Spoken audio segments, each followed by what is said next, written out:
The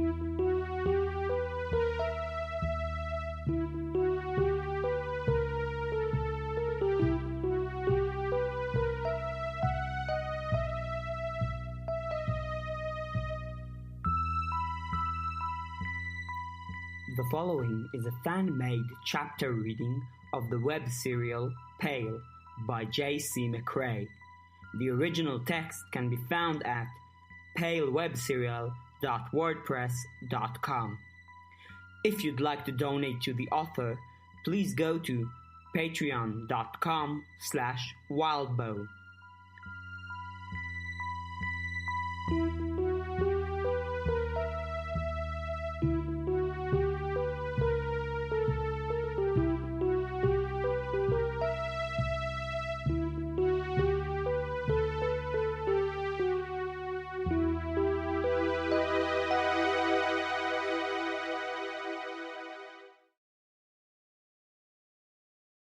Chapter 6.6 Cutting Class. Verona. The summer rain came down as they were in the midst of dinner. Half of the students fled inside, while the rest hurried to finish. Verona hunched over her plate, feeling the cold droplets touching her back where her shirt didn't extend far enough down her back and her overalls dress didn't have enough coverage. They hadn't talked much since the thing with Shelley. Avery had gone for a walk to cool down with Lucy, and Verona had holed up in their room, taking notes and reading up. The relative lack of conversation, even after they'd reunited, meant they'd made it further into their meals, and by unspoken agreement they shoveled the last few bites of food into their mouths rather than carry everything inside. Pork tenderloins, stuffed with pesto and wrapped in bacon, grilled with wood fire from the faint smoky taste to it. When her dad did pork chops, they were usually dry enough she had to use applesauce or something, which made them clammy. The vegetables here were grilled too, and they had life. "Want me to take your glass?" Lucy asked as he finished, standing from the bench. Verona shook her head, finishing the last bites, then chasing them with a swig of water. "I don't have the appetite," Avery said. "Want to finish this left-over avor?" "Yeah," Snowdrop said. "Too bad," Avery said. They stacked up their dishes, glasses and salad bowls, and carried them over to the cots by the door, Lucy pulling her hood up. Verona shivered, waiting impatiently as a pair of boys took too long to get through the door and water beaded her arms, legs, and lower back. The humid gloom and the confines of the hallway were a bad mix with the way the students were. The layout of the school didn't really lend itself to being indoors and also being able to steer clear of the other students. In the hallways, students were gathering in clusters that had to be navigated around, and sometimes the looks they shot at Verona, Avery, and Lucy weren't friendly. Or they looked like the type who might have a beef with a student. The end of the hallway near the storage room and stuff had students sitting in the hall. As they walked by the library, Verona could see that students had taken up residence at tables, and there was a tension in there that was like what was in the hallway, if just a bit quieter. The librarian Nina looked stressed, picking at her cuticles with her fingernails. At the far end of the hall, some were hanging out in the student lounge, and others in the big classroom. Only the senior students were really supposed to go to the west hallway unless they were going to talk to the headmaster, so that was out. Kitchen was out.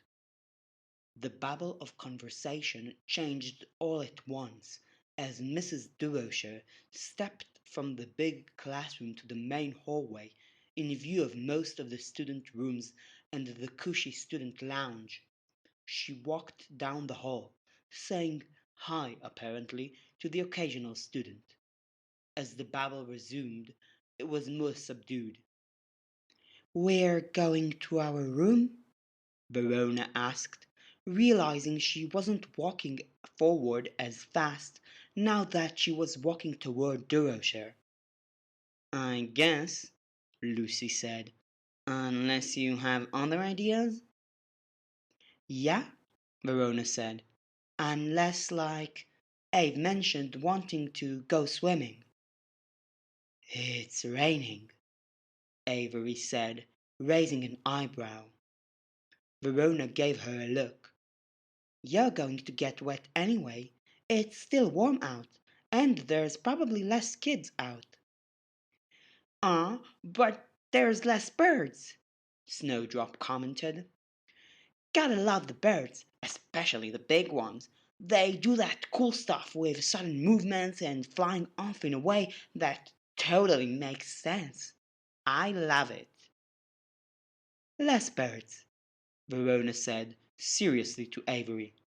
"I guess it makes hunting harder."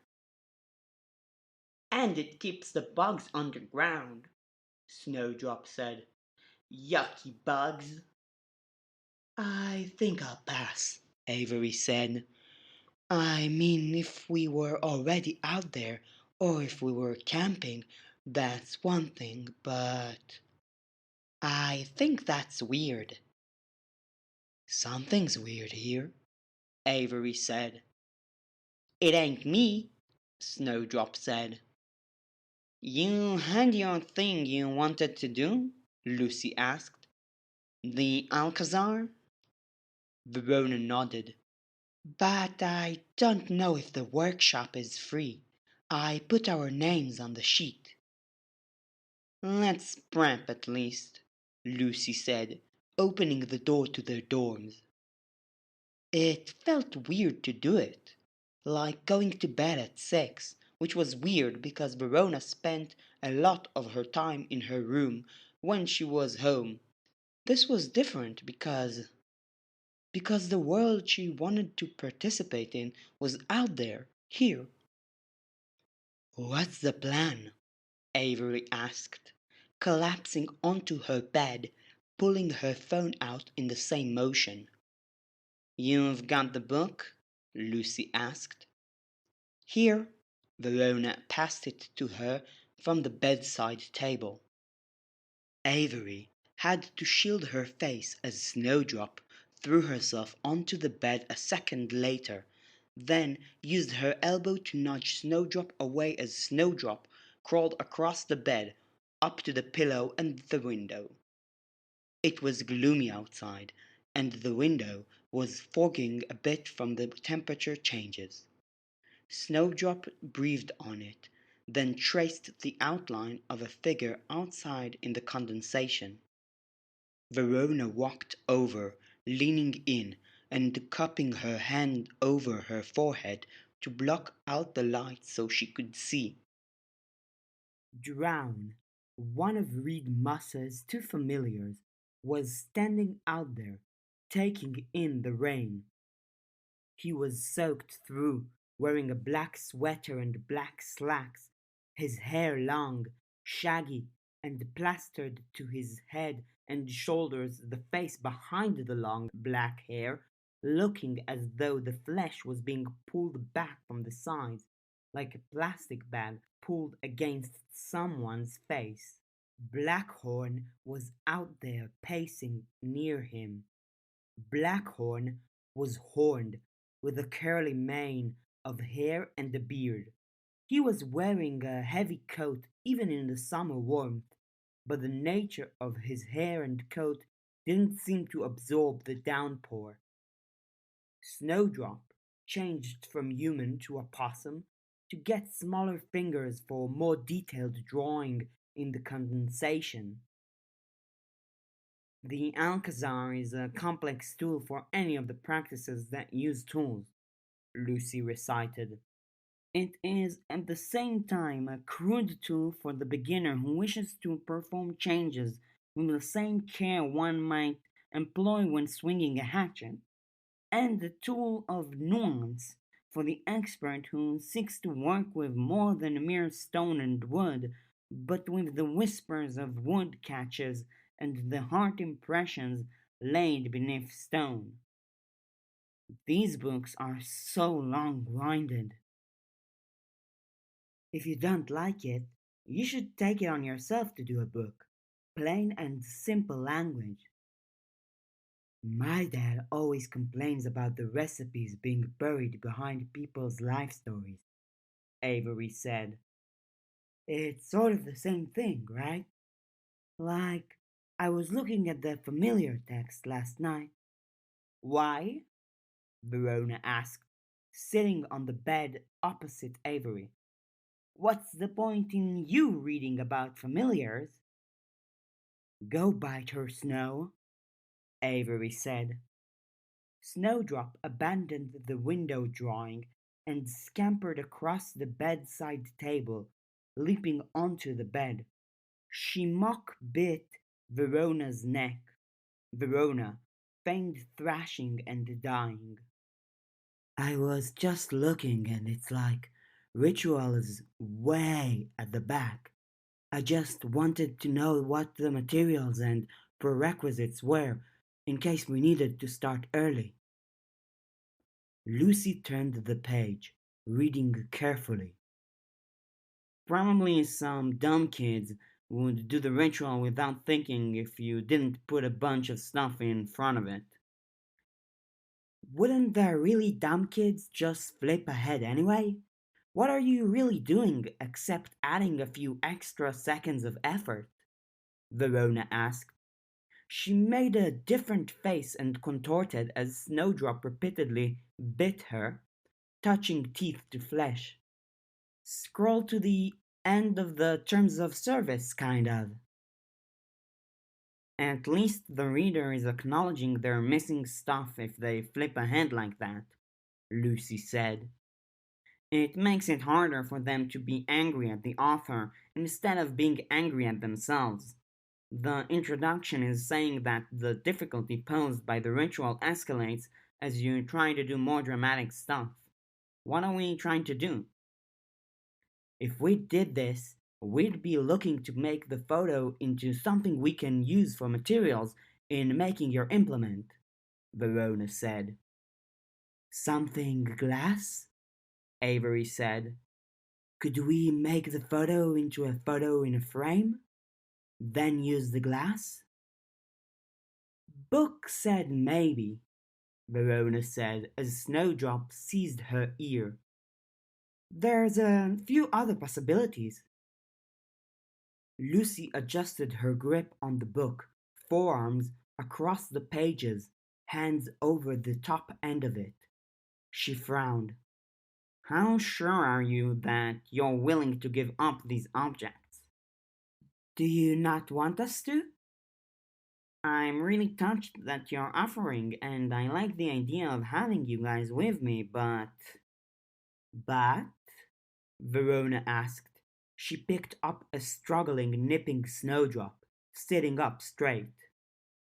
Okay, let's say we divide up the rituals. We're giving this one more us weight, right? Verona nodded with some emphasis. Do we do that with the main and familiar too? And if so, how?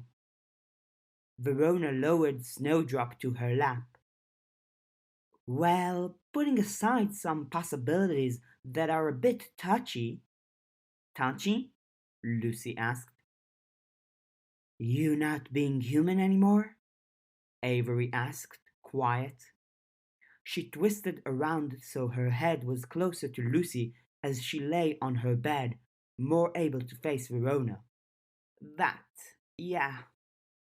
I don't I don't think it's touchy exactly, Avery said. voice soft.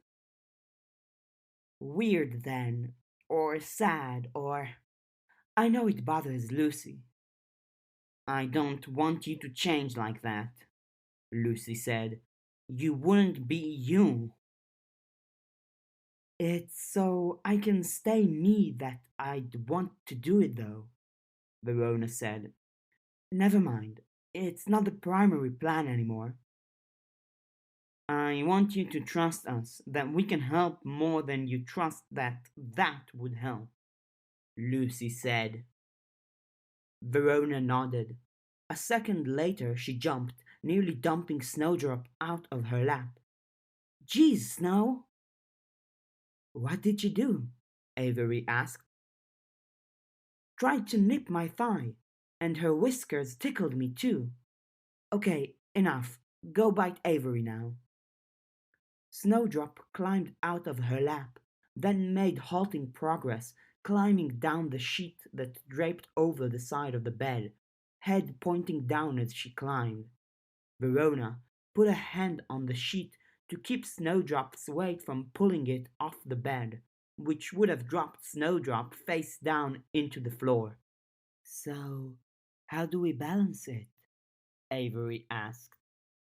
How do we do the familiar thing in a way where we're all contributing?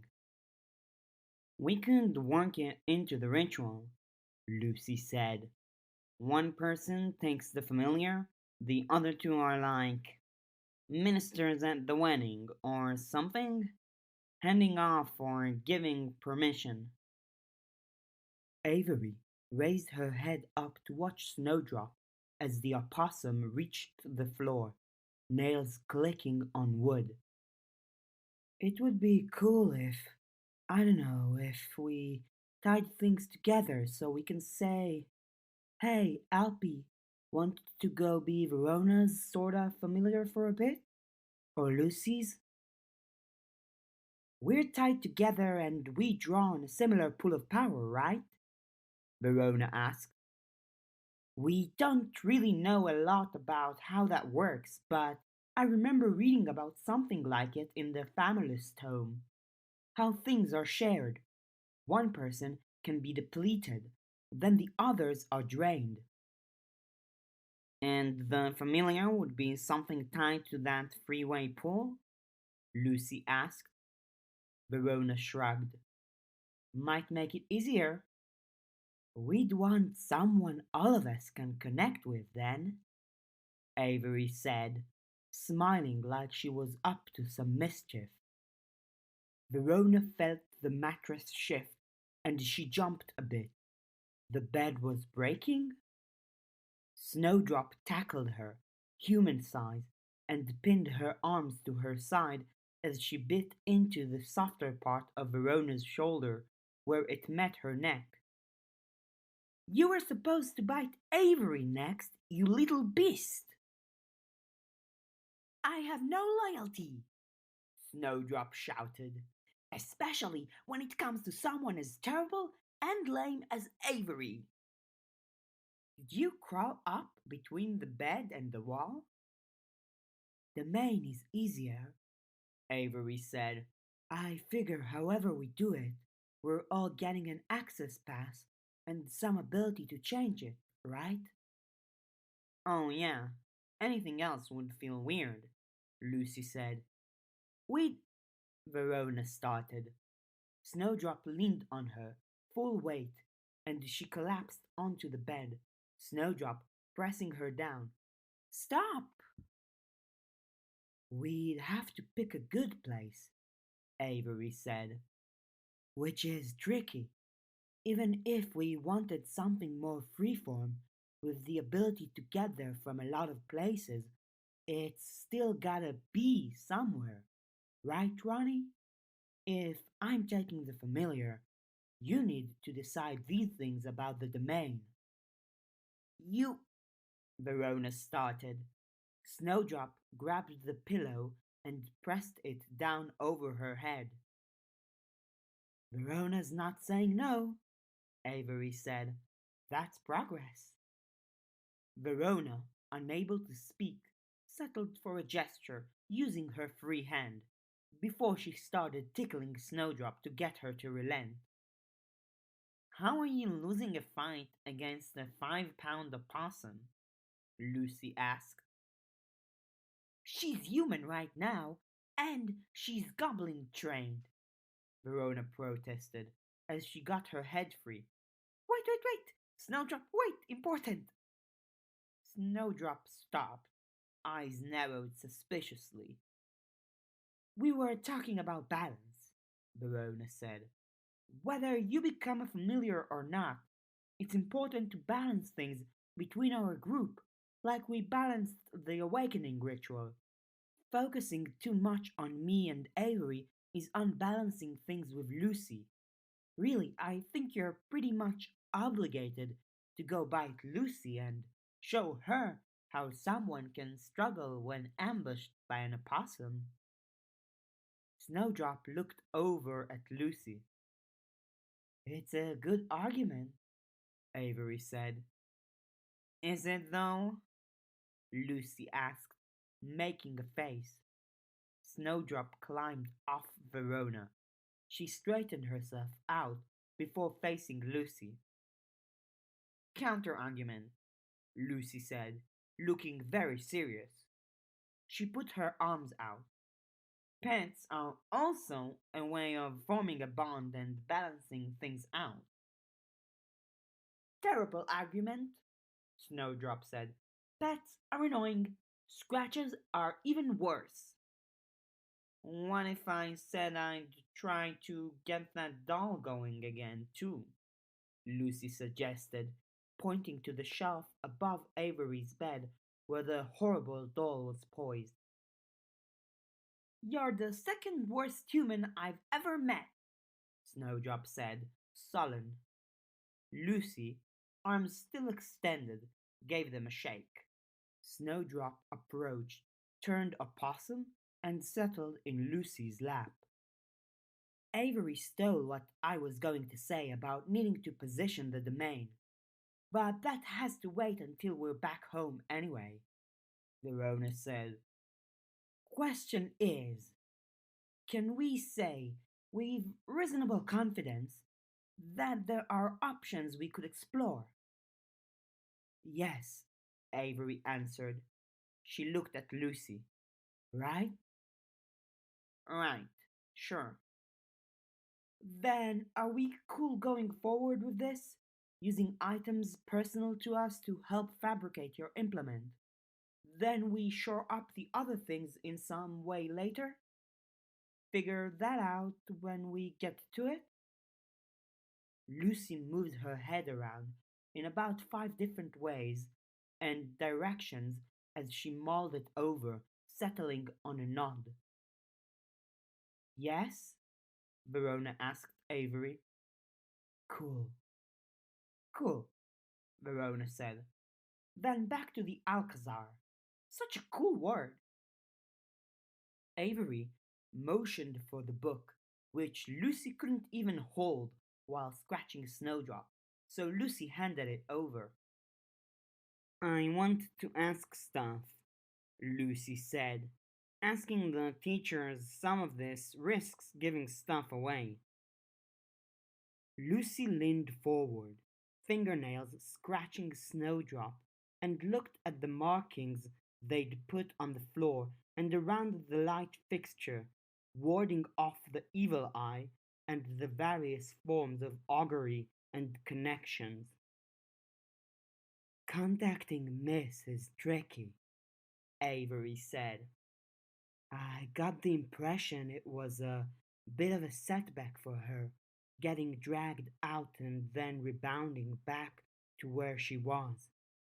I wouldn't want to make it a regular thing, emergency thing. Charles? Verona asked. Lucy made a face. He knows stuff. I'm not even sure he has a working phone, and I don't want to. Fair, Verona conceded. Matthew and Edith? Avery asked. Lucy considered, then nodded. She dialed, putting it on speaker. The phone rang. The ringing aborted with a fretting crackle. That's that's pretty alarming, Lucy said. We have enemies here, Avery said. We do, but how did they know we were calling? We used protections to block their view of this room. Some of those enemies are really good, Avery said. Lucy tried again. The phone rang. I hope they're okay, Avery said. Things were bad when we left. I think someone would have let us know if they weren't, Lucy said. Hello? Matthew's voice came through the phone, but it crackled and it was distorted. Matthew, hey, Lucy said. I imagine it's you three, Matthew said. Is everything alright? Something's interfering. I can't hear you. Verona sat up straight, then hopped off the bed. Does it help if I speak clearly? Lucy asked, louder. Chalk, chalk, chalk, chalk. Lucy used the chalk. It was by Lucy's stuff. Verona dropped to her knees on the floor, then began scribbling to modify the diagram they'd painted on the floor. She had to think back to what they did when they'd reached out to her dad, bypassing the connection blocks. In this case, though, they'd made the entire room a connection block. Exception? Specify date, time, and place. Name? Trying again, Lucy said, watching Verona work. Better.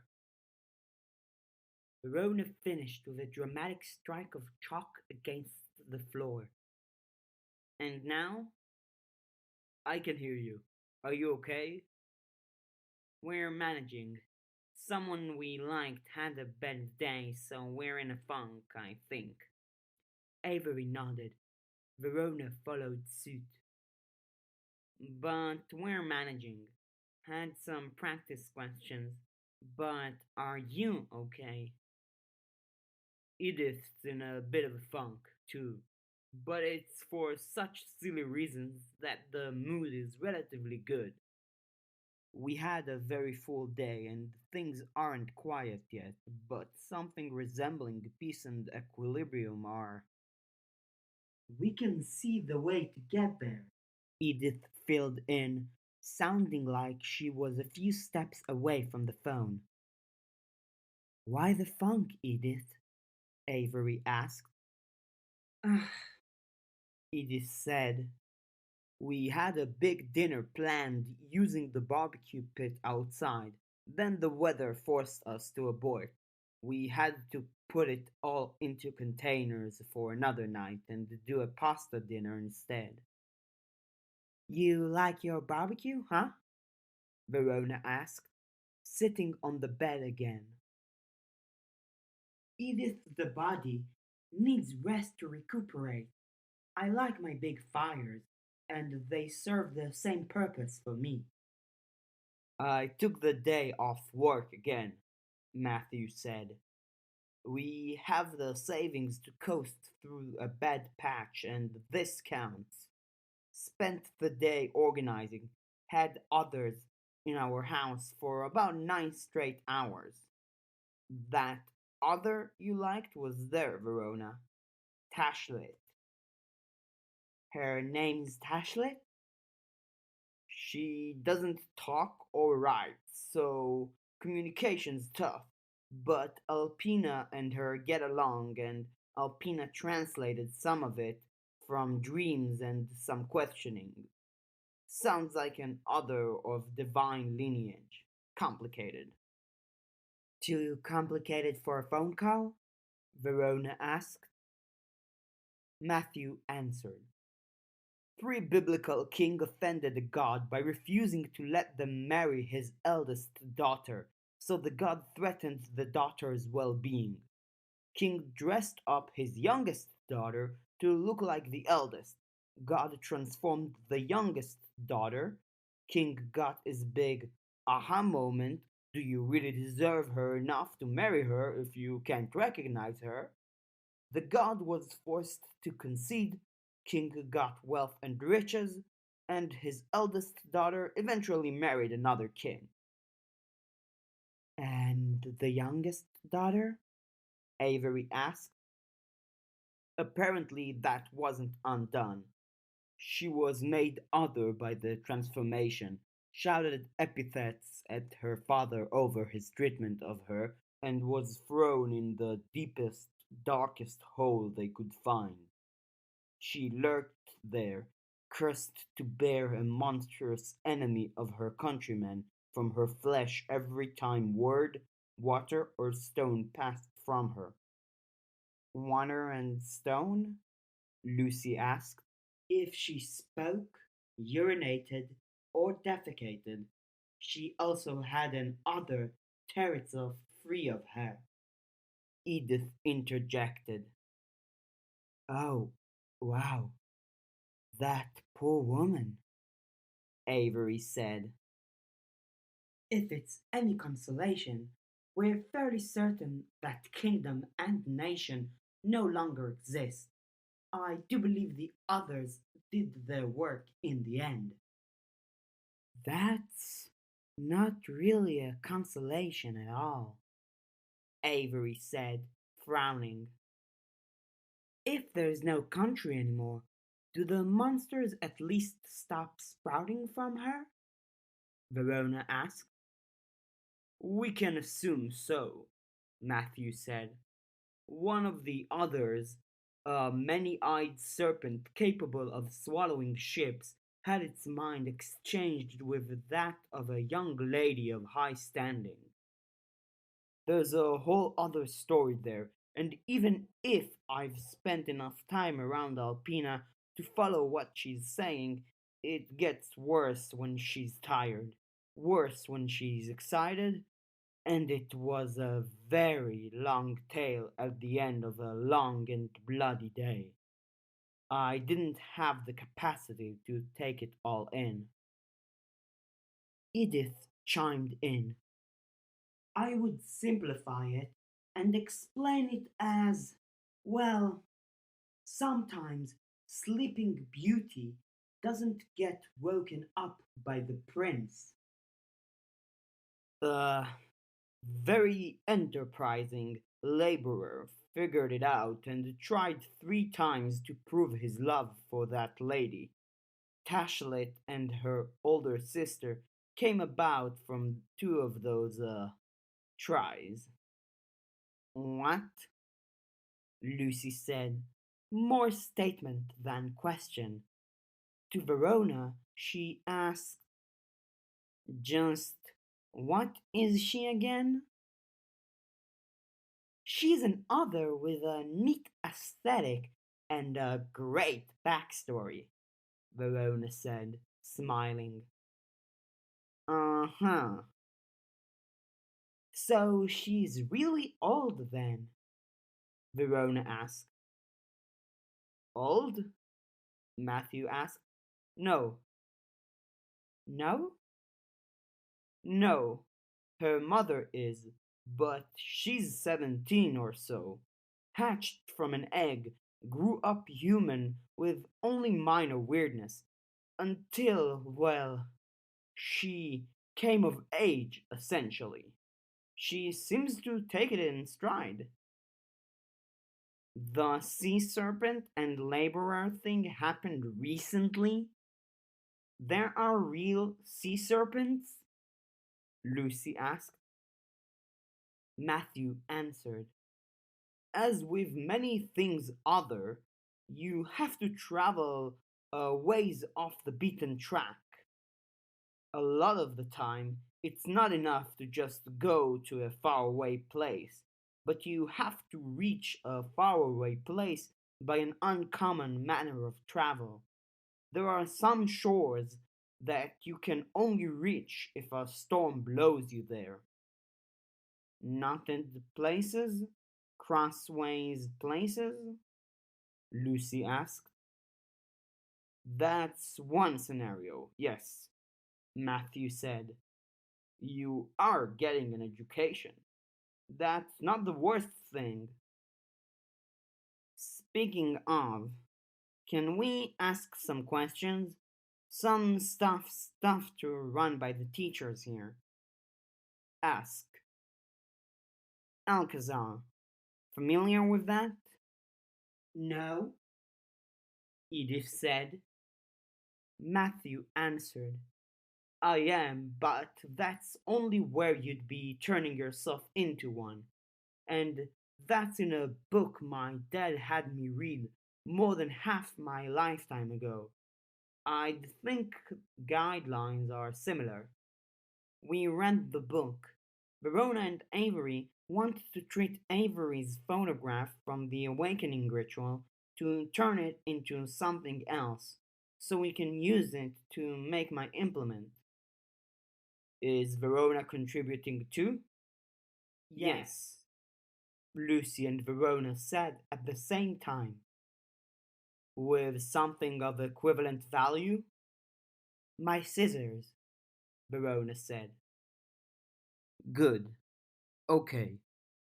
Book should have covered something like how, when you're inside, you need to be very careful what you say or do. Even small actions and sentences will leave their impressions. If this is a gift for Lucy, then be nice and be Lucy positive. Verona nodded. Cool. Alright. Book did say something like that, but not in that context. The more of a change you're doing, the more it's going to fight you. You're inside a house, and you'll be rearranging where the rooms are, the walls. Some are going to be load bearing.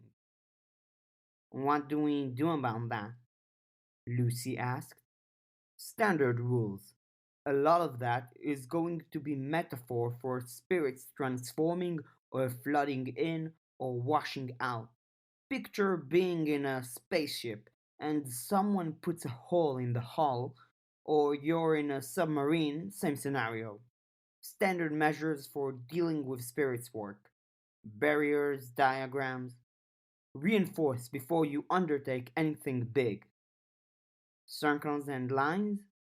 Yes. What does the book say about means of escape if things go poorly? There are instructions on a circle we can put inside a paper. It makes a door. Have multiple. There are also some papers for containing and moving certain objects or aspects of objects. Bring more than you need. I never did that ritual, but I know my father did, and he explained it. I was young and too stupid to listen as closely as I could have, but I remember it was tough for him. He had to face his demons, looking inward, and he had a lot.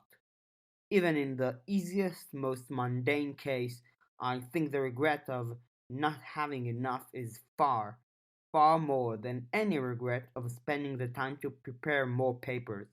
Matthew's the type of guy who brings 3 extra fishing rods when he drags me out to the lake, Edith said. I don't really fish. I watch him and enjoy the sun. And fuss over the campfire, Matthew said. I'm really glad you two are managing okay, Lucy said. And Kenneth's still standing, apparently. It's been hard, Matthew said. I won't lie, Edith said.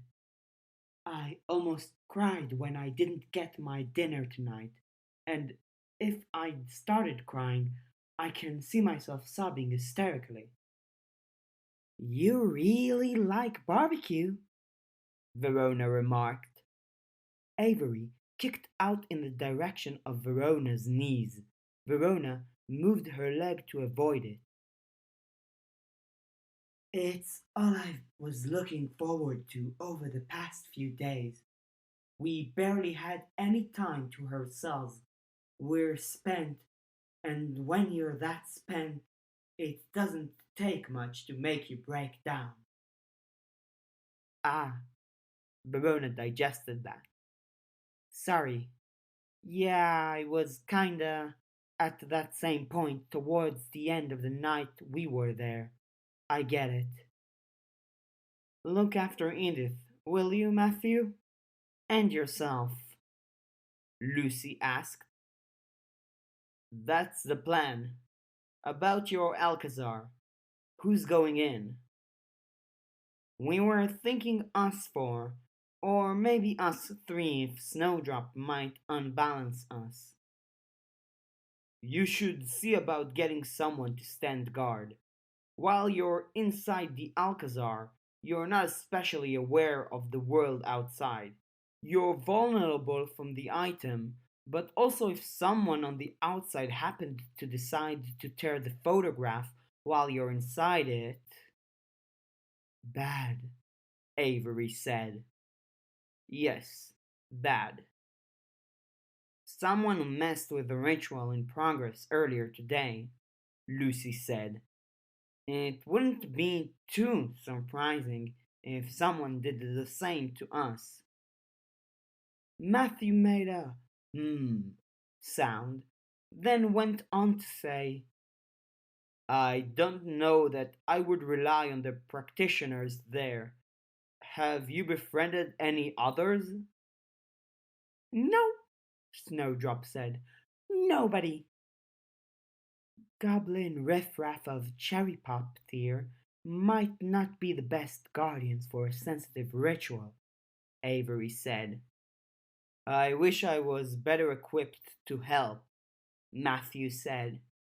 It makes some of the others uneasy here, but I don't personally see much wrong with binding and using the more mindless others if you need protection in a situation like this. But if you don't have any and I can't send you any. Charles? Lucy asked. Unfortunately, no. We'll try to figure something out, Lucy said. Thanks. While we have you on the phone, Verona said, we're considering the other key rituals, besides implement. Alpina's happy to work with any of you three, if that's your inclination. Wow, Verona said, eyes widening. Are we that much of a broken? Yes, Lucy said. Record? Yes, Lucy said. Very yes. Oh my god, yes. Yes! I think maybe, Avery whispered to Verona. Verona made a so-so gesture, then said, I was going to ask about the domain. What about it? Any objections? And do you know of any spaces that are in Kennet but not already owned? In the modern world, that gets tricky, Matthew said. If it's not the province of the city, it's often Parks Canada. That's a hard one. Normally, a practitioner gets around it by owning the space they claim. I don't think we'd want to use our parents' home. You'd need the permission of your parents, because their right to the space exceeds yours. We'd definitely not want to use our parents' houses, Verona said. For the challenge, Edith said, the 10 new others in Kennet, not counting the goblins who are being treated as one entity, are being given limited vote and the expectation they'll obey if our core group of others give them instructions. They get one boat, which they work out among themselves, and the Tashlet brings it to us. But we'd ensure that the main ritual goes as unchallenged as possible. We'd fight alongside you against anyone who slipped the perimeter and questioned you. How big exactly a space are we talking? Lucy asked. A lot depends on what we could get in the way of property the government doesn't have a claim to, Matthew said. The book suggested one room was pretty normal. A handful of rooms if you're really good. Matthew said, my instinct is that we could get an empty lot or a foreclosed house. Empty lots here can go for $30,000 to $90,000, depending on how close we are to the city center. I don't think we have $500, let alone that much, Lucy said. It would be a gift from us to you. Edith is nodding like she agrees. We've had our reservations in the past, but connecting you to Kenneth and making you stronger is a good thing, Edith said. We don't have a lot of money, particularly if we keep missing work like we have been this week, but we have some. That's a lot of money, though, Lucy said. Our, Matthew started, our unique life circumstances, let's say, they make for a unique long term financial situation. Let's leave it at that for now. If you want to discuss it further, I'll discuss it with you three at a later date. For now, I'll look into it. It's worth it, Edith told them, her voice slightly muffled, like she had changed position to lie down or hug Matthew. Okay, Lucy said. Okay, thank you. Anything else? Tell the others we say hi? Avery asked. I will. Be safe. You too, Lucy said. She hung up. They're just giving us property? Avery asked. Unique financial situation, Lucy said. No kids? And they maybe don't expect Edith to live to the point she needs to retire, Verona said. The vibe I get is that the Doom's going to escape eventually.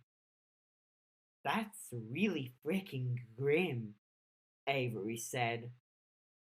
I think some others live a crazy long time, like Alpina or Tashlit's sea serpent mom, Verona thought aloud. And others don't last long at all. Only rule seems to be that they don't get ordinary human lifespans. Hey, Avery said. She looked up in Lucy's direction. Can I have my opossum to hug? Lucy leaned out of her chair, handing Snowdrop over.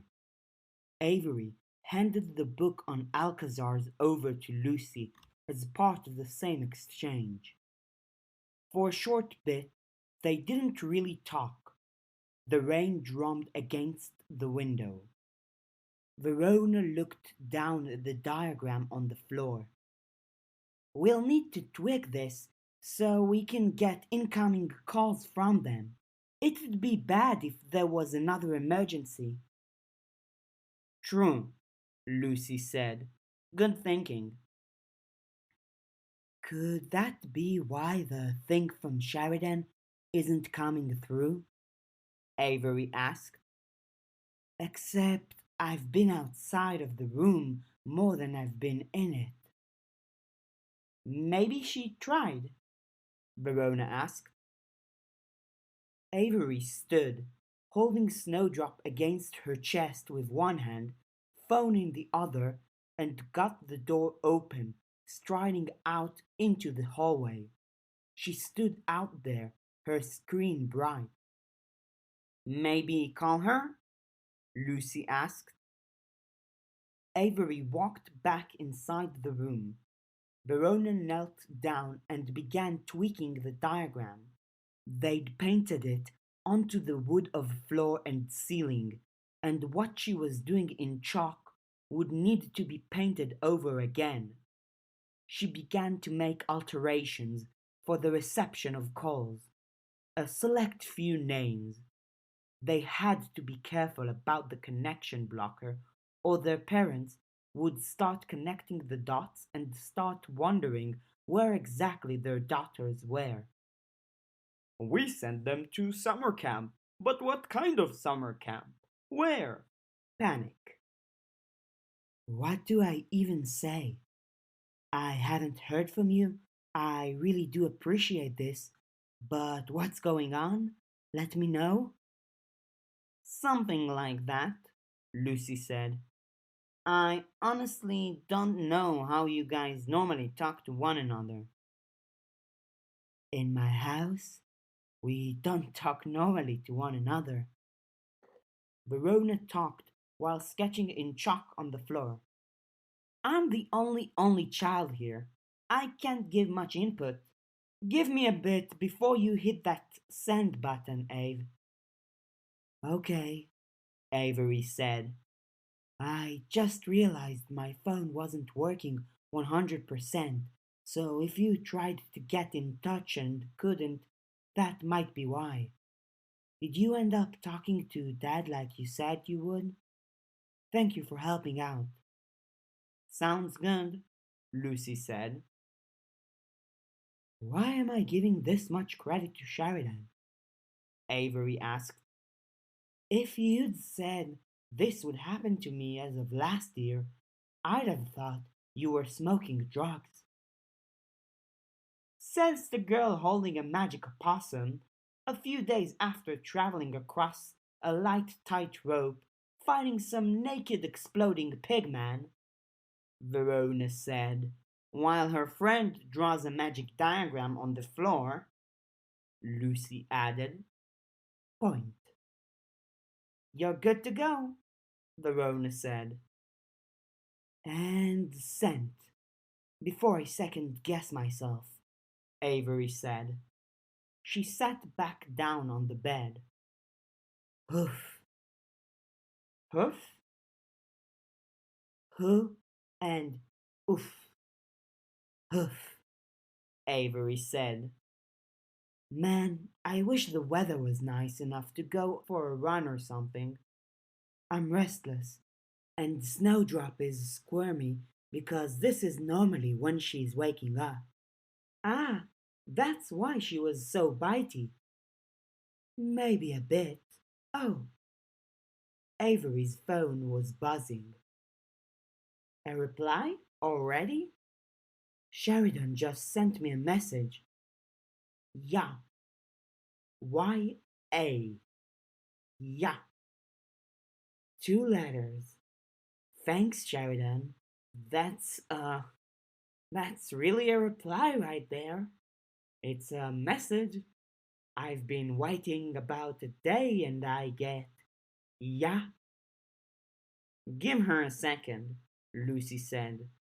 Does your phone do that thing that tells you someone else is typing? No. Probably wouldn't work with how remote we are anyway, Verona said. She's probably typing up more, Lucy said. She'd better be, Avery said. I swear, if this starts and stops at yeah, I'm going to. The phone vibrated.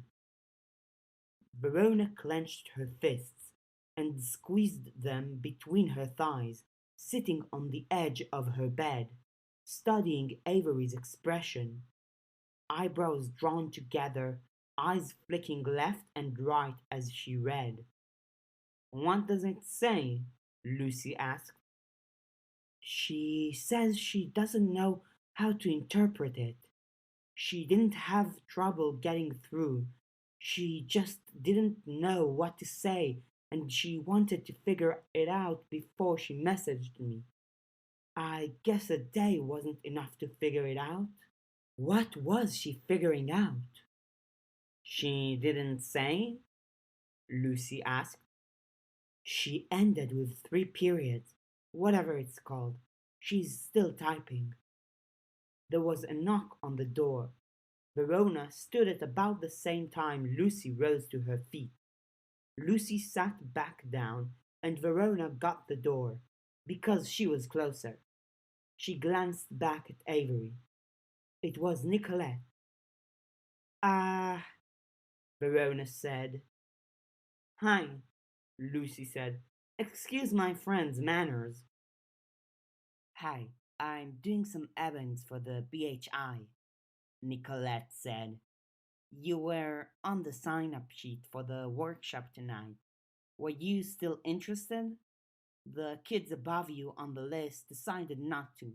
I think because of the weather. So you're bumped to next in line. Do you want it? I. Lucy hesitated, looking at Avery. Yes, Verona said. Please, we'll be doing a ritual, or if they're preoccupied, I can do some enchantment stuff. Cool. You have it for an hour and a half. Let me know if you finish 15 minutes or more ahead of that time. Be sure to clean up. I don't suppose you're free, Verona asked. Free? We need a guardian. While we're doing the ritual. What's the ritual? Nicolette asked. Alcazar. And you don't want a repeat of today's incident. I'm busy. I have work to do for Alexander. We booked it for a long time ago. Um, but you should ask Zed. I think you trust him, and he's really upset about it today. He's the kind of guy who loves to help out. It'd lift his spirits to be useful, and he knows a lot about that sort of thing. Okay, Verona said. That's pretty great. Where do we find him? I think he and Bree are in their room for the rest of the night mostly. Nicolette turned her head to look off in the direction of the main classroom and west hallway. Want me to give him a heads up? Tell him to change out of the pajama pants for jeans? I think we need to figure out where we're at and if we're even doing that ritual. Alrighty, Nicolette said. She glanced at Avery. Everything good here? Verona looked at Avery as well, who looked up to return a tight smile. I won't pry, Nicolette said in response to the silence. I should go. Thanks, Verona said, for the Z recommend and info. Nicolette gave them a smile, then turned, raising a hand. Zachariah! Verona closed the door. She turned on Avery. Well? Dad laughed it off, cracked some jokes. That's what Sheridan had to figure out. Like, why and what did he mean? Mom, she said if there was anything to what Dad's coworker said, it was for me to tell the family, not for Sheridan to pry. And that if there was anything and Sheridan chose to give me a hard time over it, she'd be well and truly disappointed in her. Then Sheridan said she wouldn't, if there was anything. Dad stopped joking and sided with Mom, and Sheridan hugged Mom. Sounds like Mom's being cool, Verona said. Yeah, Avery said, watching the phone, not even seeming to notice as Snowdrop continually licked her chin. She gave Snowdrop a stroke. I kinda Sorta figured they might react like finding someone to talk about it and maybe giving that person opinion way too much credit. But now it's like, was my mom cool? And then my dad chose my mom to latch onto in that way, giving her opinion credit? Not sure, Lucy said. I don't get the joking thing at all. What sort of jokes were they? Ask Sheridan? Verona suggested.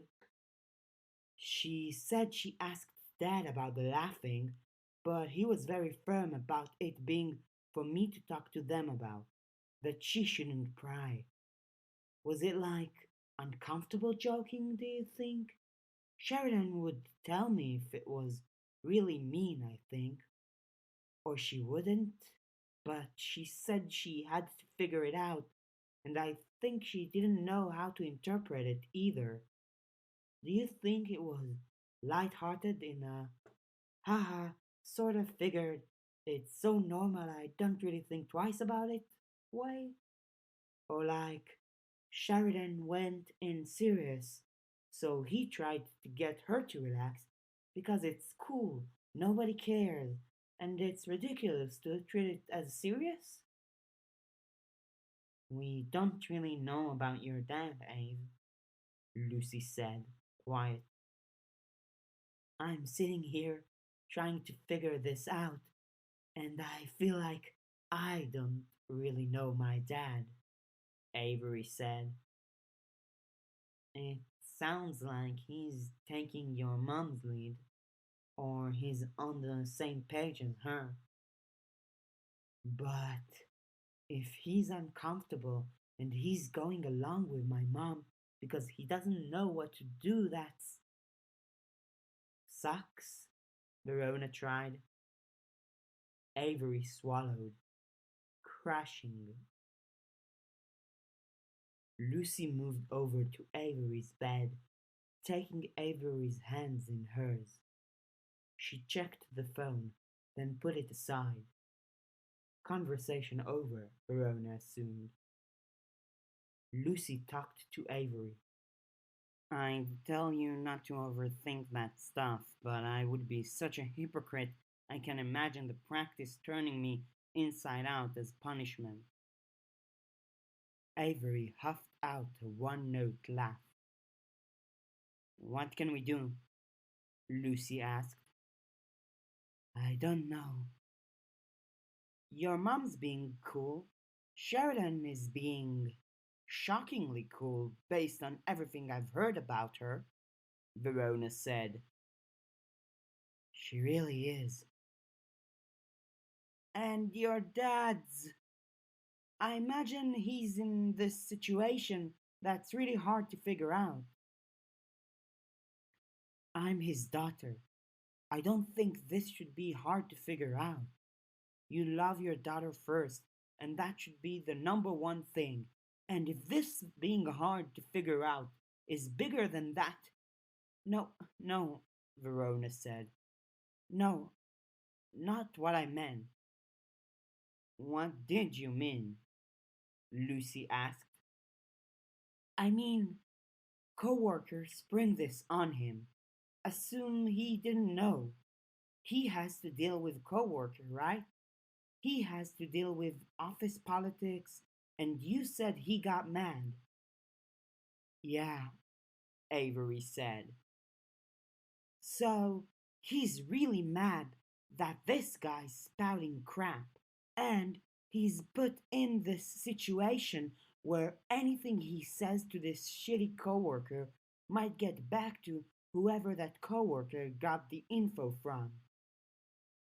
Daughter, I think, Avery said. Can't remember. So, what can he say or do that doesn't go back down that same chain, right? And make life harder for you at school when he knows you've had a rough time. And then he goes home, talks to your mom, then a bit later Sheridan knows, and he knows Sheridan and you're like, I'm trying to think of an apples and oranges thing, but really cool and sorta gross. Sheridan's not gross. She's been cool. Right, Verona said. You're like an apple and an orange then.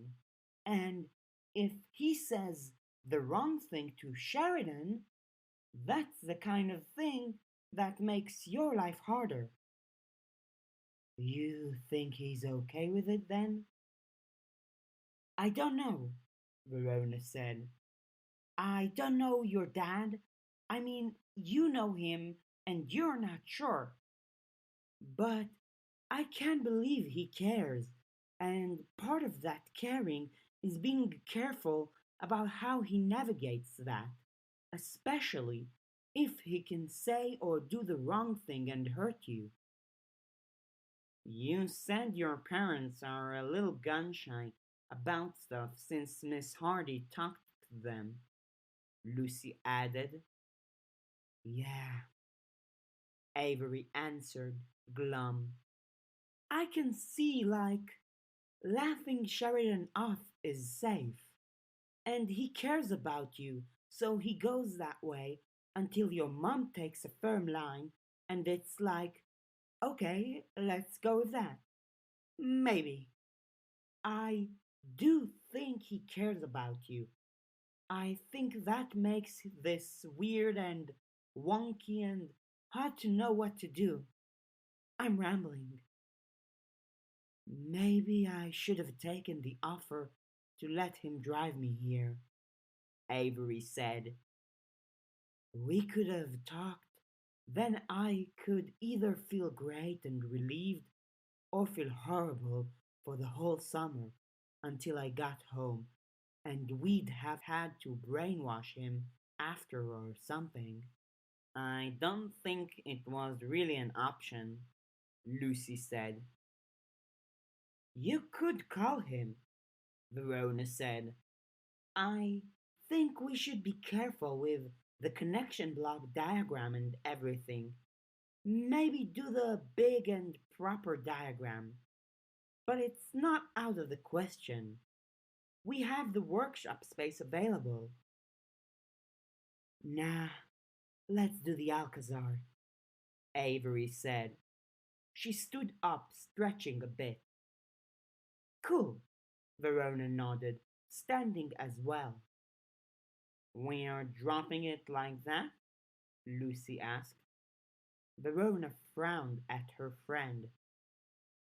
It's just, this is diving into an item rooted in a pretty tough event, and we've had a crummy day, Lucy protested. You almost went after Shelley earlier. Now you want to do this? Back in Kennet, with that pig dog man, he threatened some good people. Guillermo has been telling me to focus on the person I want to be, check off the good moments and good traits. But part of it, something I know I want, is that I don't want to stew in anxiety. I don't want to freeze when good people are in need. That was what the Jessica thing was about? Lucy asked. The Jessica thing was impulse, and Verona got me to back off. Yeah, it couldn't have gone anywhere good, Verona said. You can't deal with people like that who won't budge. Sure, Avery nodded, almost like there was a thought she'd had and she was nodding in response to it. She looked over at Lucy. Look, I want to help. I want to help with your implement. I want to help people like Jessica when others ruin something truly good that they're doing. I want to protect people like the people that Pig Dog Man almost attacked. I don't want to sit here stewing, thinking in circles. Are you going to be okay? Going back to a tough memory? Lucy asked. I came out in one piece from a prolonged stay with the wolf on the forest ribbon trail. A little different, though, Lucy said, quiet. A little shaken? A lot shaken, Avery said.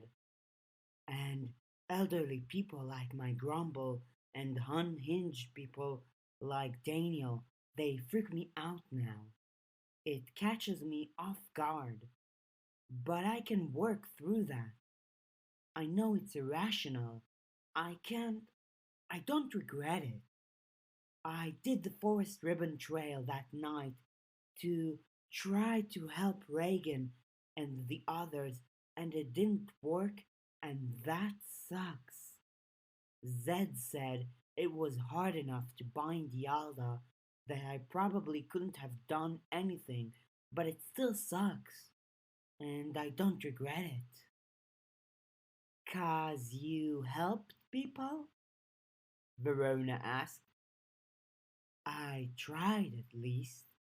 I think no matter what I do, so long as I'm doing that, so long as I'm not going quiet and paralyzing myself with anxiety, I can't really regret what I'm doing. Maybe, let's do that, but you let Verona and me know what you're doing, or let us keep up with you before you go confronting any bright eyed berserker girls, Lucy asked. Avery made a face. After all of this, I think it might have been the most evil thing I've ever seen. Yeah, Lucy said. I'm not sure I can say the same, but yeah. And it was so pointless, so senseless, so dumb, arrogant. Evil usually is, Lucy said. It was like it was designed to push my buttons. Don't let it? Lucy asked. Or, Verona said, another way to look at it, that glamour self you're making with those little rewards of glamour check marks you're handing yourself? Make a lack of pressable buttons part of it. Avery nodded. So, Alcazar? Verona asked, eyebrows going up. I would like to introduce you to some marvels of modern technology, Zed said as he walked across the workshop. Somehow I'm not surprised, Lucy said. Nicolette had been right. Zed had been in a bit of a mood, surprisingly grim in expression when they'd knocked on the door to his room. He'd had music blasting, but they'd asked for his help, and that grim mood had lingered at first, only to improve until he was smiling by the time he was stepping out of the rain and into the workshop. Verona hung back, toweling off moisture from her clothes so nothing would drip on the floor and ruin the diagram they were drawing. She watched as Zed opened cupboards. He pulled out a large frame, then a wooden circle. Your modern invention is boards? Verona asked. Not even motherboards or chipboards.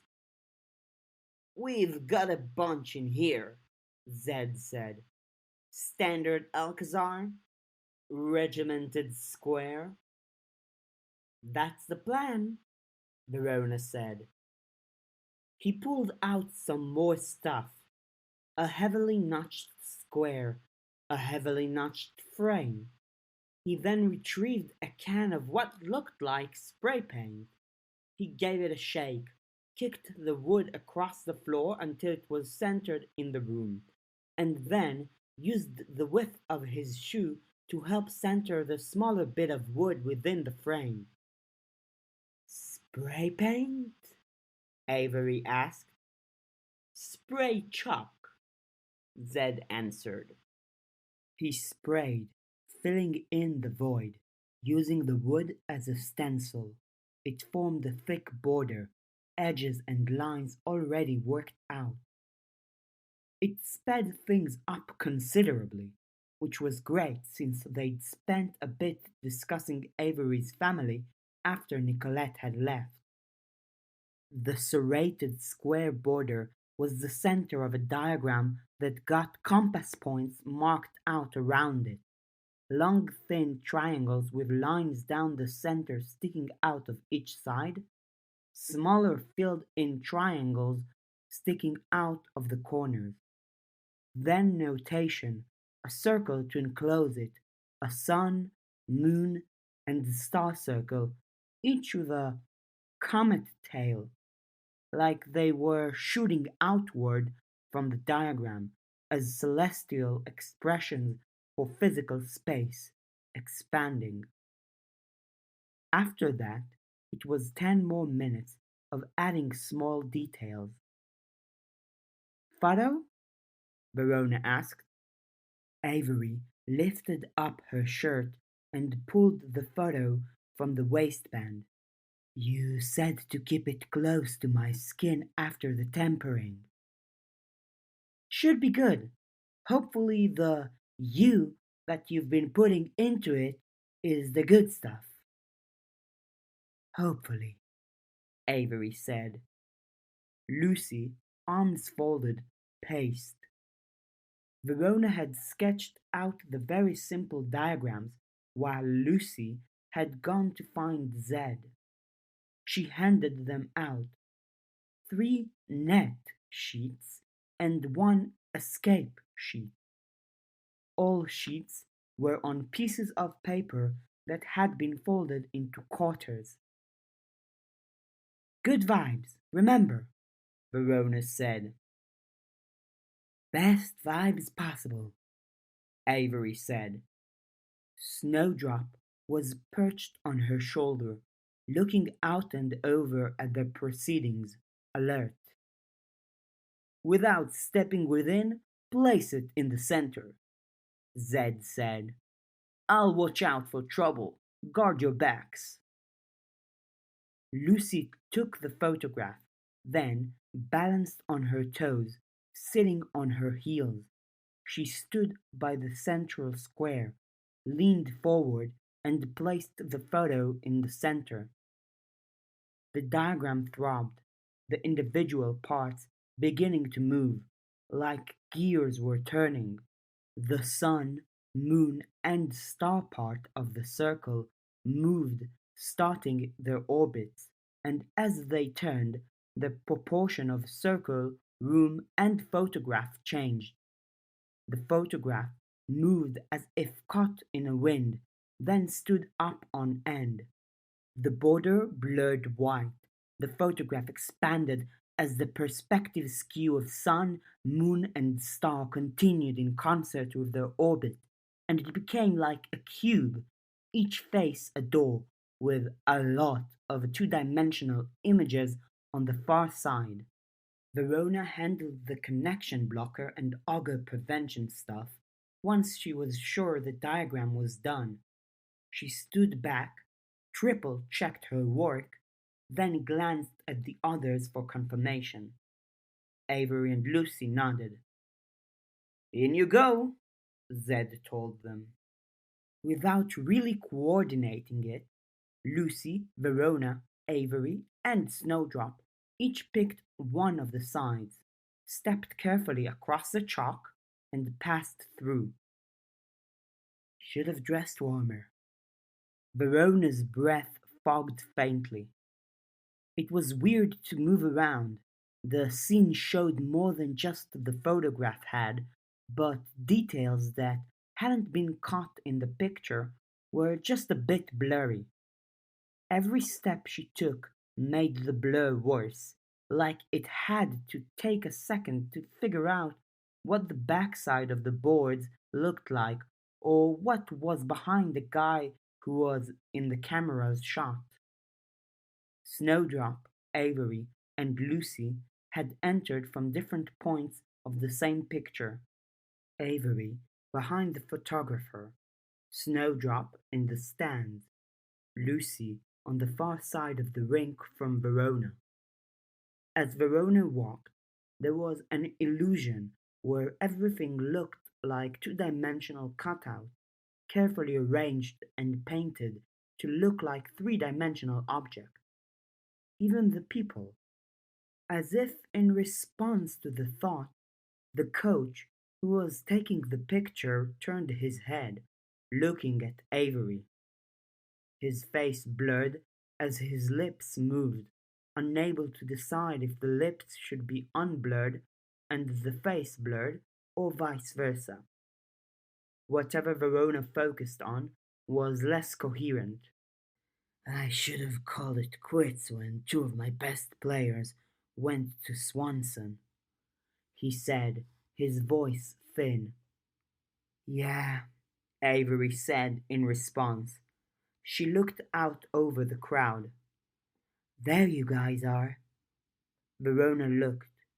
Sure enough, in the stands, rising to their feet, were Lucy and Verona. Rooting for you, classmate, the Lucy image said. It means so much to me. I was too stuck inside my own head and the Olivia situation to recognize it. I'm so glad you were at this game. I love that you cheered. So painful, seeing how bad the team is, the Verona said. It was worse being on the ice with them, believe me, Avery responded to the photo of Verona. You skated so fast, Verona told her friend. That was one of my big takeaways after the, less than stellar performance of some of the girls on the team. Avery smiled. I was and am so jealous of that coat, Verona said, pointing. Lucy was wearing a red duffel coat with little black horn shapes stuck through leather loops at the front. I'd wear a coat like it if it wasn't weird to dress so similarly to my best friend. I think I grew out of it, Lucy said, smiling. I'll have to see next winter, but you can have your turn wearing that style if you want. It was a good night, Verona said. Sucks we lost. Really sucks it was rough for you, Ave. Avery shrugged and looked over at Olivia, just barely in the shot. The entire arena was depicted around them, but the stuff caught in the coach's camera was clearest. This was rough, an audience member said as Verona walked by them. There's no rush, honey. Traffic always takes a while to leave the parking lot anyway.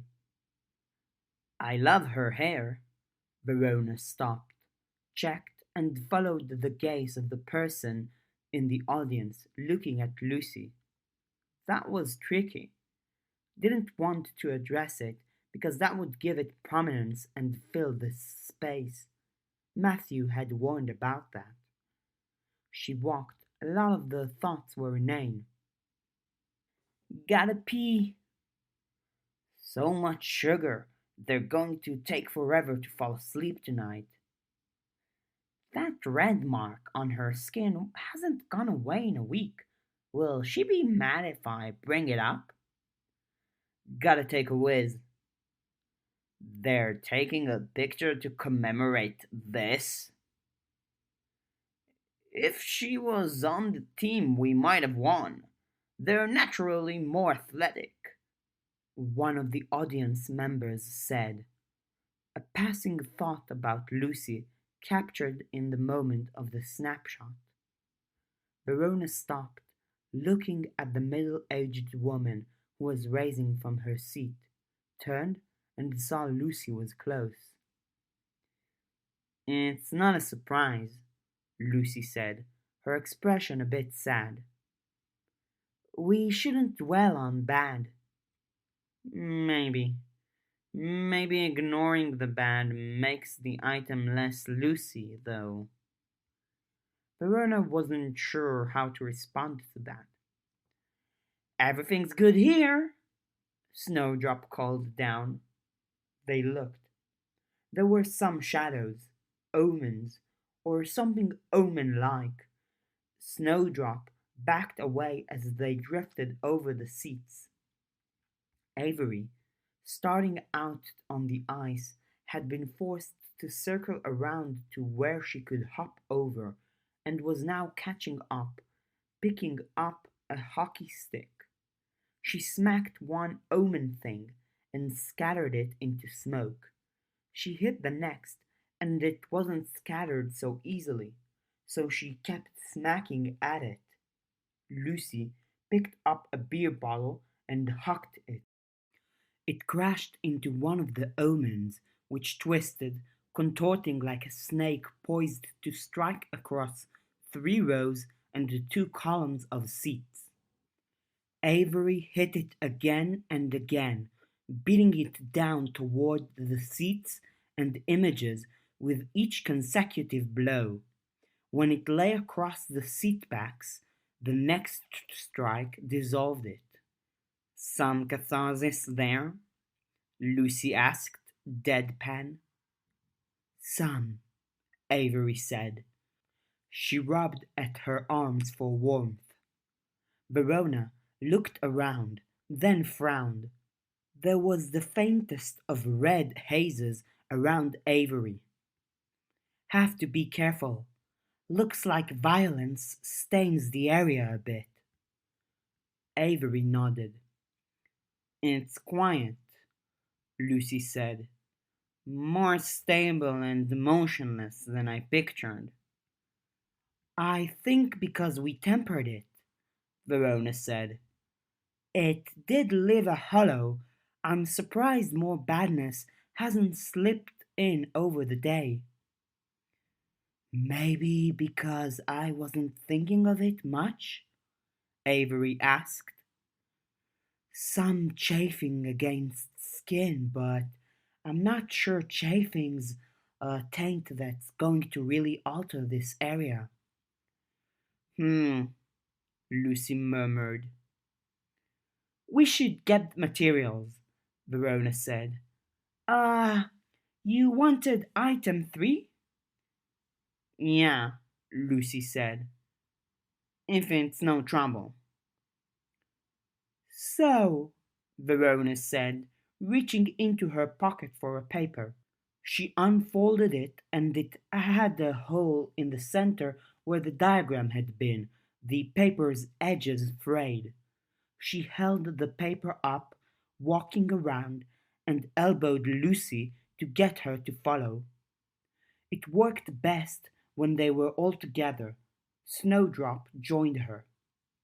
Verona centered the hole on the light from above the rink, then carefully folded the paper, containing the light within.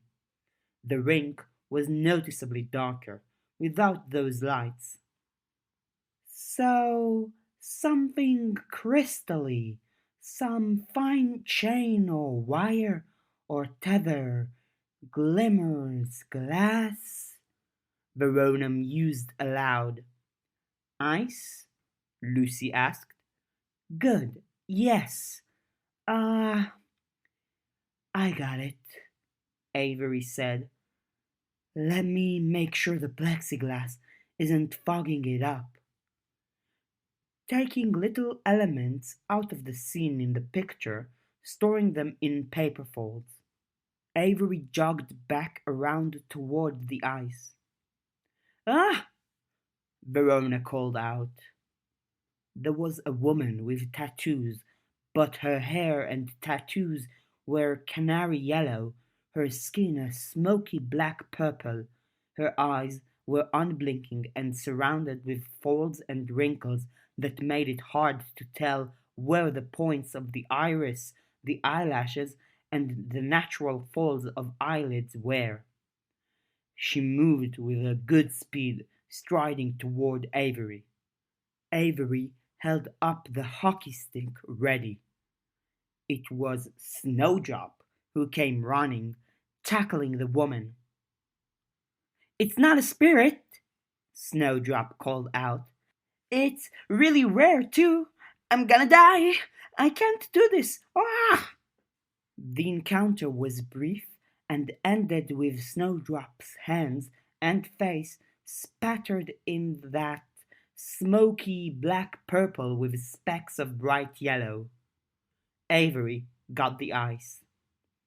Verona took the eyeglasses of a man wearing glasses who was positioned in a way to catch the light with the edge of the frame. Lucy found one of the skates slung around the neck of a kid on the Swanson team, the blade's edge catching the light. She pulled the paper away. The edge caught in the circle. She folded it up with care. The three of them gathered more than they needed as they walked around, stuff they wanted to emphasize for the implement. Zed was going to help them do the actual transformation, using these captured aspects. More omens turned up, but they were dumb, aimless, not even doing anything except polluting the space. They handled them. It seemed like they got more common the longer they spent there. Verona worried that it was a trap or a time limit being enforced on them in reality, like they were trespassing in this space and that trespass got bad sorts of attention. Snowdrop, meanwhile, walked over to the ice, then to the stands, then back to the ice. "What's going on, Snow?" Verona asked. Snowdrop pointed. Verona looked and she didn't see anything. "You can't start here where I am." "We don't have a lot of time. Is it important?" Verona asked. "It isn't important to me, at least," Snowdrop replied. Verona decided to look. The other two joined her, making their way across slick ice. Verona was wishing she'd dressed warmer. Her legs were going numb. Standing on the ice, looking through the plexiglass, she could see Miss sitting in the stands.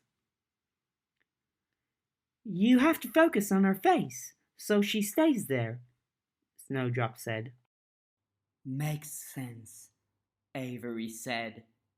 Avery put her hand out, blocking out the view, then made her way around. Verona and Lucy followed suit. Off the rink yet again, into the stands, toward Miss, keeping their hands up so they couldn't see her face. "Fuck!" Avery said as she tripped over an extended leg. She looked up and around. If you're in a position to see, she just disappears. "Nah," Snowdrop said. Avery was quick enough going back and catching up that she was only a few steps behind Verona and Lucy as they reached Miss's side. Verona took a sit behind Miss, looking at the back of her head. "So she was here before," Avery noted, "watching us before things went bad for Kenneth."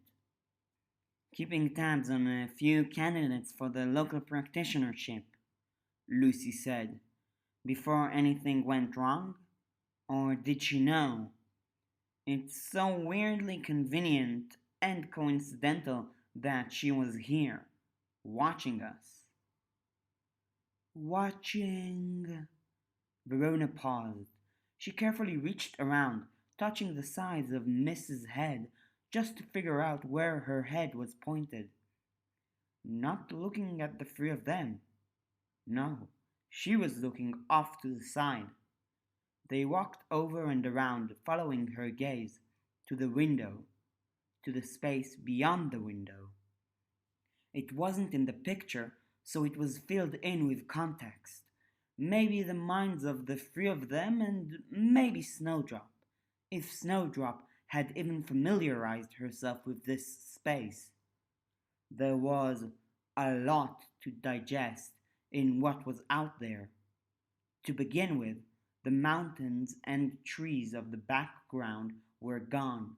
A vague silhouette that looked like Zed was out there, looming over them. And the sky, dark, had three different constellations pinned in it. Faint, pale, dark gray stars on black. Eyes belonging to three different augurs. Each was missing a component. No iris, no pupil. Just X marks or a smear of stars across the center, blinding the eye. Their anti-augury marks had helped. Outside the window was the outdoor rink. People collected around it. There were a lot of kids, siblings of hockey players, maybe, or members of the choir. A bunch of college aged guys and some figures standing in the parking lot, talking. The figures in the lot were people who'd abandoned the rink, which was stained with blood. Had they seen the blood?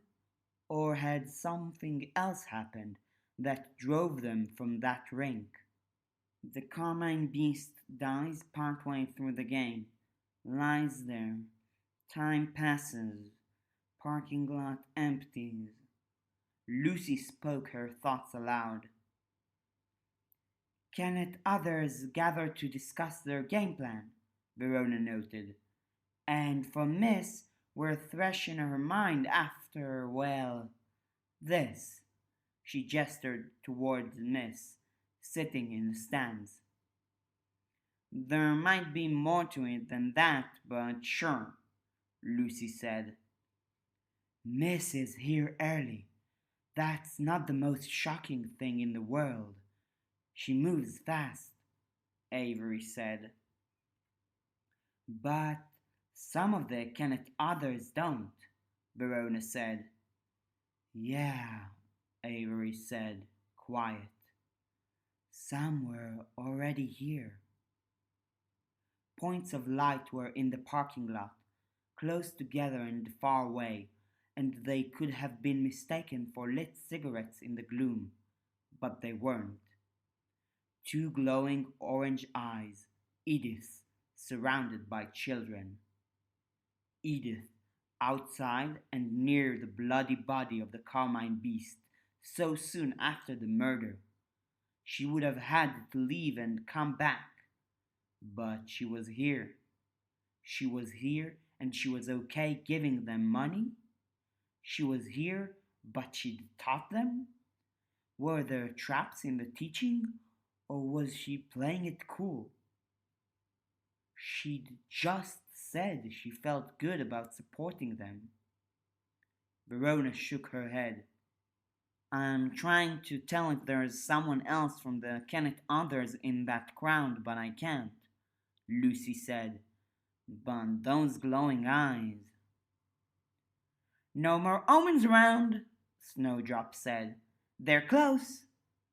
Lucy glanced back, annoying. We should clean those up and go then, Verona said, not looking away from the scene. Edith was out there at this point in time. It wasn't a trick. I don't get why scenes so far out of the photo's frame are here, Avery said. Because Miss, I think, Verona said aloud. She's here, watching.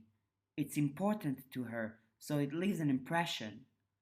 Or because certain things filter through, and anything important leaves its impression. Lucy was quiet, staring. I'll get the omens, Avery said. Thanks, Verona said. Avery headed off. Snowdrop followed. You okay, Luce? Verona asked.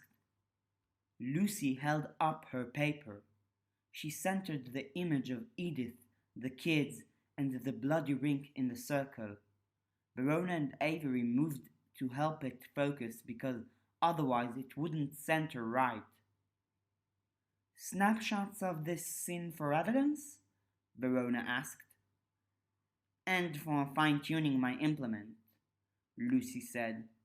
Works, Verona said, after a bit of thought.